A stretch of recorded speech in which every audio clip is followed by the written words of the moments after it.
Uh-huh. But if you will, let's switch gears and let Sure. me coach you. Wonderful. Wonderful. Well, there's a question that certainly has been on my personal mind, and it's a question that I know is on the minds of so many of our audience, and that is, at what age should I retire? Excellent. Excellent. Let me coach you on that for a few Mm-hmm. minutes. Mm-hmm. So tell me about your current thinking about at what age you might retire.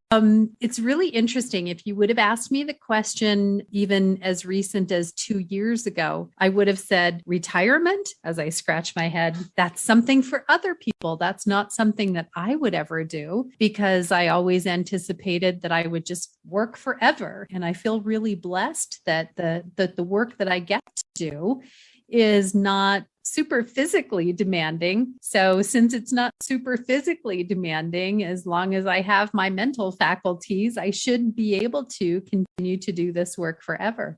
Mhm. But as we've transitioned through certain stages of life, such as caring for my elderly parents, and I didn't get a chance to share today the story of caring also for my father in law, who was an Alzheimer's patient. Mhm. But then adult children, and my husband and I now have grandchildren.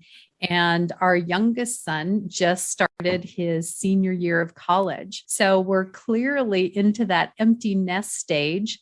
My husband has really latched on to his hobby that he enjoys, driving a race car. And I've just always been so immersed in my work that I've never created the room to begin thinking about, should I retire? And what does that even look like? Oh, I love that. And I love how you said creating the room.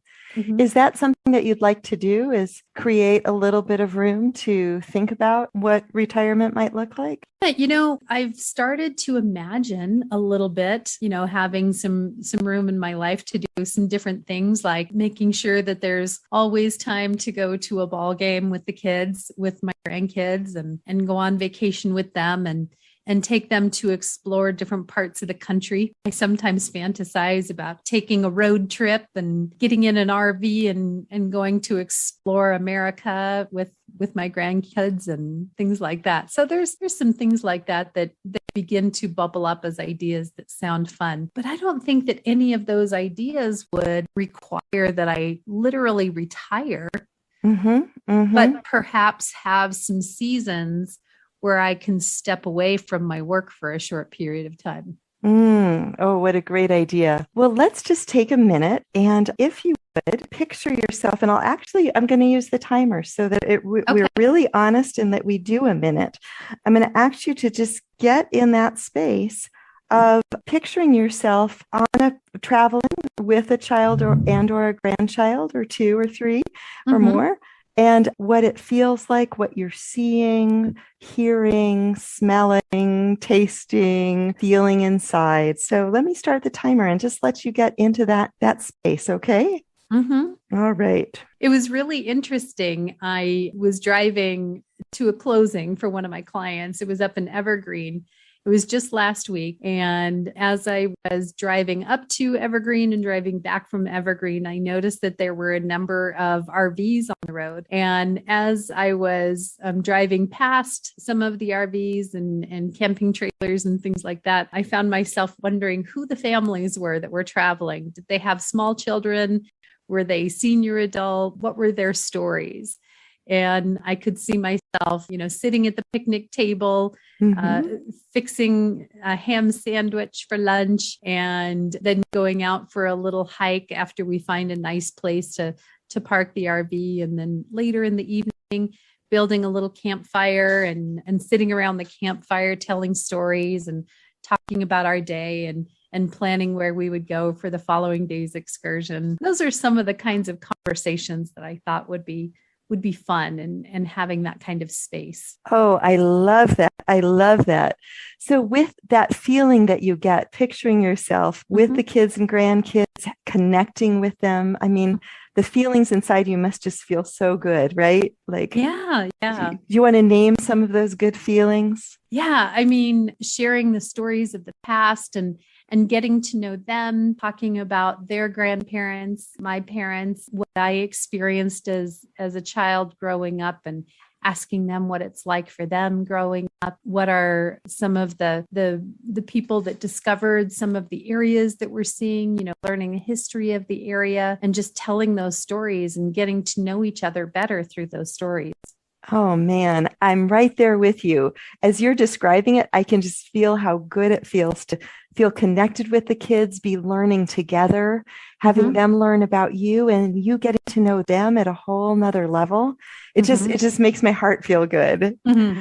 So with all those good feelings in yourself, talk to me more about the idea that it wouldn't have to be just a straight retirement, that maybe you could take a season. Talk to me about that. Yeah. I mean, it doesn't need to be a permanent, I think, situation, but maybe having a couple of weeks where if we wanted to travel north through Wyoming and Montana and, maybe take a trip up to Alaska and then come back and then allow them to go back into their world and I get to go back into my world, but just taking a season away for a little bit. Absolutely. You sound so clear on that. I love that you even can picture where you might go. So what might be some steps that you would take to kind of experiment with that idea? Making it possible to step away from my work for a short period of time, yet still having the connectivity that I can allow my team to jump in and do the maintenance work that needs to be done to ensure that our clients are always cared for well, yet training, empowering, and equipping them well enough so that they can do that while I step away for a short period of time. Nice. If you were to set yourself sort of a timeline, and I wouldn't do this with any client, but you naturally have this very organized approach to things.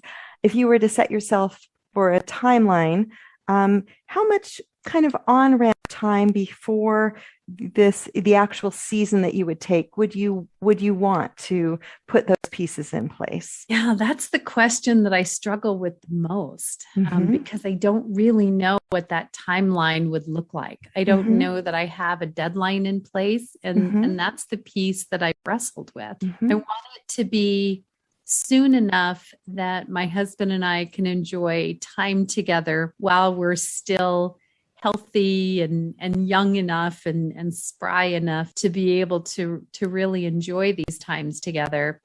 But there's still quite a bit of work that I feel compelled to do here in our business. Let me ask it a different way then. Okay. When you picture yourself training your staff, putting the systems in place for connectivity, let's see, making an itinerary for, did you say Wyoming and Montana? Yes. Okay, Wyoming and Montana, where you know that you would be in places where you'd have access to Wi-Fi, for example. What are some of the other logistical steps to get? Oh, coordinating with the particular family members to make sure they have those 3 weeks set aside. So I'm talking really just about the task list, right? And all the details of training the staff, right?